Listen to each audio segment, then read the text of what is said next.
खबरों की शुरुआत करते हैं सरकार के कामकाज और महिलाओं के उत्थान से। एसिड अटैक पीड़ित महिलाओं के उत्थान को उत्तराखंड सरकार प्रभावी कार्य योजना तैयार करने जा रही है। महिला कल्याण एवं बाल विकास राज्य मंत्री रेखा आर्य ने वीडियो कॉन्फ्रेंसिंग के जरिए इन महिलाओं के साथ संवाद के दौरान ये भरोसा दिलाया है। उन्होंने एसिड अटैक महिलाओं के विकलांगता प्रमाण पत्र बनाने और वे जिस क्षेत्र में कार्य करना चाहती हैं उसके प्रस्ताव मंगाने के निर्देश भी अधिकारियों को दे दिए हैं। एसिड अटैक पीड़ित महिलाओं को रोजगार से जोड़ने और भविष्य में उनसे संबंधित कल्याणकारी योजनाएं तैयार करने के मकसद से महिला कल्याण और बाल विकास राज्य मंत्री रेखा आर्य ने इन महिलाओं से संवाद स्थापित किया है। वीडियो कॉन्फ्रेंसिंग से जुड़ी ऊधम सिंह नगर, अल्मोड़ा, खटीमा, नैनीताल की 7 पीड़िताओं ने मंत्री के समक्ष अपनी व्यथा रखी है। इनमें से अधिकांश को अब भी उपचार की दरकार है। वीसी में एसिड अटैक पीड़ित महिलाओं ने राज्य मंत्री को बताया कि उनके विकलांगता प्रमाण पत्र भी नहीं बने हैं। बताया है कि रोजगार और स्वरोजगार के अवसर न मिलने से उन्हें काफी दिक्कतों से दो चार होना पड़ रहा है। पीड़िताओं को पेंशन तक उपलब्ध नहीं हो रही है। इस पर मंत्री ने एसिड अटैक पीड़िताओं को हिम्मत न हारने और संघर्ष जारी रखने को प्रोत्साहित किया है। उन्होंने भरोसा दिलाया है कि एसिड अटैक का दंश झेल रही महिलाओं को आत्मनिर्भर बनाने को रणनीति तैयार की जा रही है। खबर कोरोना की ढाई चाल की। उत्तराखंड में कोविड-19 संक्रमण के मामले दिन प्रतिदिन बढ़ते जा रहे हैं। बुधवार 2:30 बजे जारी स्वास्थ्य बुलेटिन में प्रदेश में 43 और नए मामले पर मोहर लग गई है, जिसके बाद अब राज्य में कुल संक्रमित मामलों की संख्या 1985 पहुंच गई है। इनमें 717 एक्टिव केस हैं, वहीं 1230 संक्रमित मरीज अब तक ठीक हो चुके हैं। कोरोना वायरस से प्रदेश भर में 25 लोगों की मौत हो चुकी है।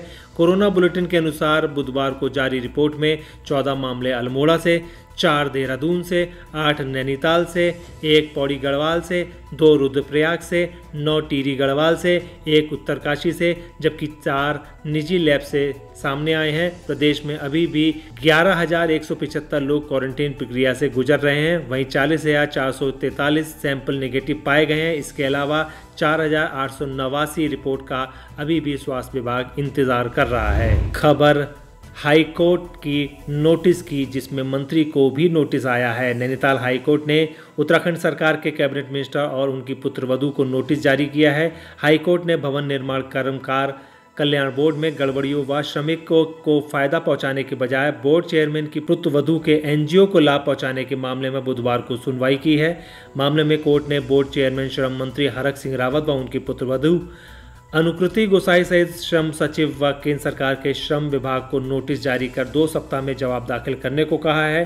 कोर्ट ने बोर्ड द्वारा मजदूरों के हित न करने, बोर्ड के साधनों से एनजीओ को लाभ पहुंचाने और अधिकांश बड़े निर्माण और निर्माण श्रमिकों के नियोक्ताओं व बिल्डरों से कल्याणकारी सेस की जानबूझकर वसूली न करने संबंधी मामले पर शपथ पत्र दायर करने को कहा है। साथ ही श्रम आयुक्त उत्तराखंड तथा केंद्रीय श्रम सचिव को भी इस मामले में जवाब दाखिल करने को कहा है।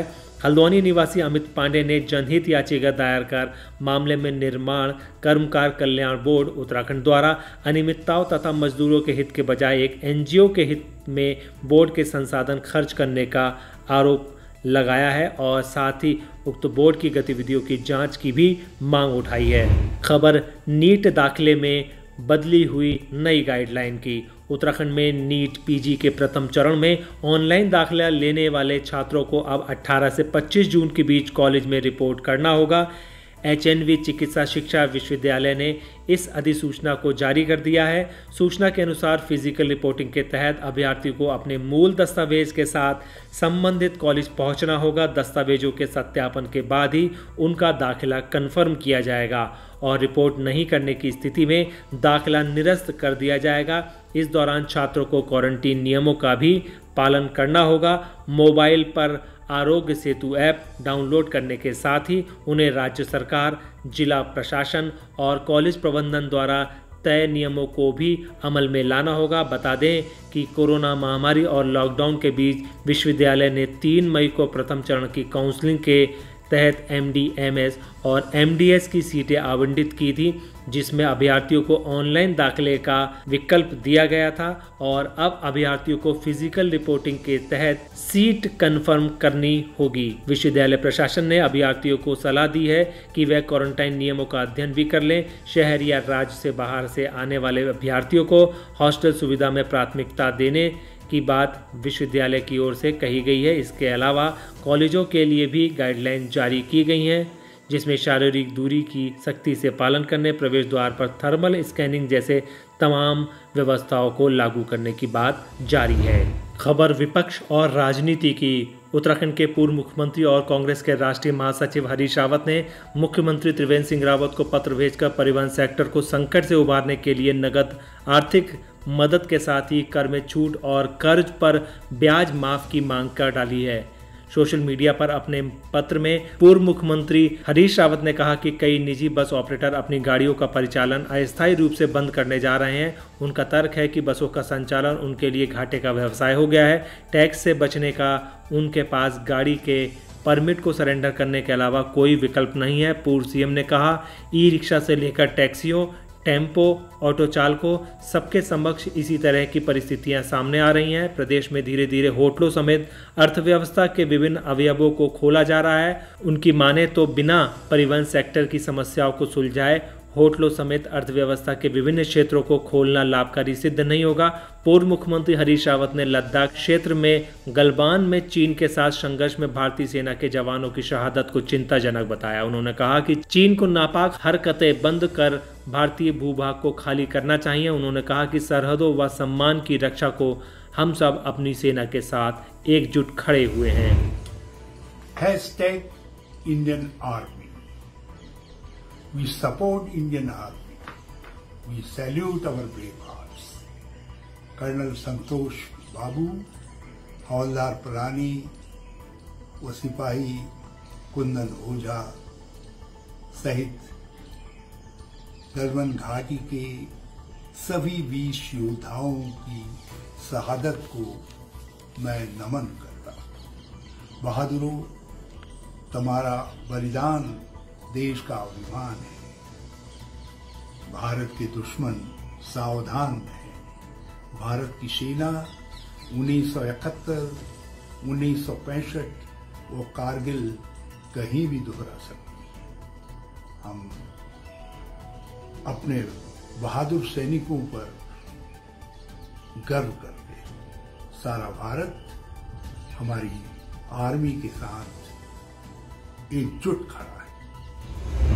खबर भारत चीन हालातों को देखते हुए उत्तराखंड की सुरक्षा व्यवस्था की। उत्तराखंड के चमोली से लगे चीन सीमा में सेना और ITBP मुस्तैद है। लद्दाख में तनाव को देखते हुए भारी संख्या में सेना के जवानों की ये तैनाती की गई है। मंगलवार रात को कुछ सेना के वाहन मलारी से जोशीमठ की ओर आते दिखाई दिए।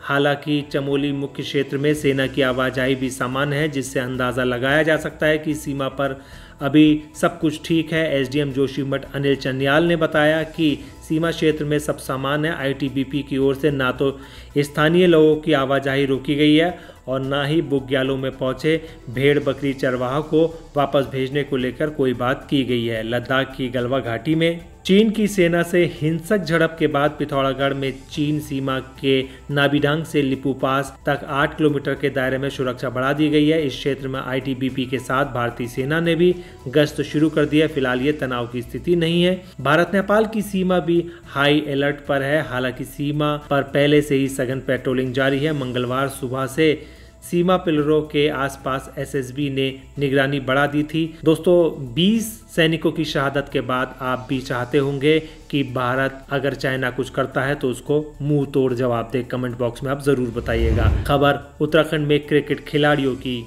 खेल और खिलाड़ियों को प्रोत्साहित करने के लिए क्रिकेट एसोसिएशन ऑफ उत्तराखंड निरंतर प्रयास कर रही है। इसी क्रम में CAU ने घरेलू सत्र में उत्कृष्ट प्रदर्शन करने वाले खिलाड़ियों को स्कॉलरशिप देने का फैसला लिया है। हाल ही में हुई एसोसिएशन की एपेक्स बॉडी मीटिंग में एसोसिएशन ने इस फैसले को लागू करते हुए 2 क्रिकेटरों को स्कॉलरशिप दी है।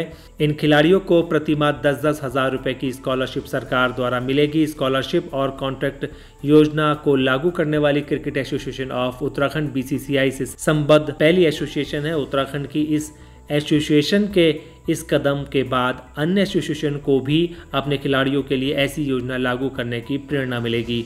वहीं ऐसी योजना प्रदेश के उभरते हुए क्रिकेटरों को आगे बढ़ाने के लिए सहायक सिद्ध होगी, जिससे प्रतिभावान खिलाड़ियों को अपने खेल में किए जाने वाले सुधार के लिए आर्थिक परेशानी का सामना नहीं करना पड़ेगा।